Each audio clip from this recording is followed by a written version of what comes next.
बीडच्या राष्ट्रवादी शरदचंद्र पवार पक्षाच्या राम खाडेंवर जीवघेणा हल्ला झालाय।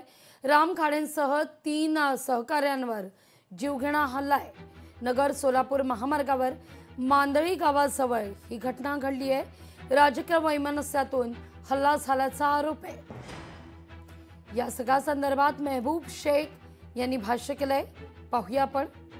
देवा भाऊ, जे सामाजिक कार्यकर्ते तुमच्या नेत्यांच्या भ्रष्टाचार उघड करतात, भाजपाच्या आमदारांची देवस्थान जमीन असो, वक्फ बोर्डाच्या जमीन असो, किंवा काल परवा आष्टीतलं शॉपिंग सेंटर जे च्या नावाखाली ज्या जागेवर कॉम्प्लेक्स करून बांधलं जातं अनधिकृतपणे, त्याच्यावर स्टे घेणं असो, किंवा काही मुरुमवाळूच्या हैवा पकडून देणं असेल, असं सामाजिक काम नेहमी करणाऱ्या रामभाऊ खाडेवर जो जीवघेणा हल्ला झालाय, हा देवाभाऊ कुणी केला? आष्टी पोलीस स्टेशननं कुणाच्या सांगण्यावर अहवाल दिला की राम खाडेला पोलीस संरक्षणाची गरज नाही, तर त्या अहवाल करणाऱ्यावर कारवाई आता तुम्ही करणार आहेत का?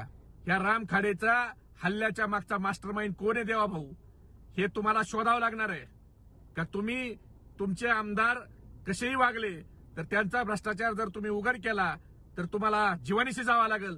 हा संदेश तुम्हाला महाराष्ट्राला द्यायचा आहे का? लोकशाही मराठी ऐका, पहा, जागरूक रहा।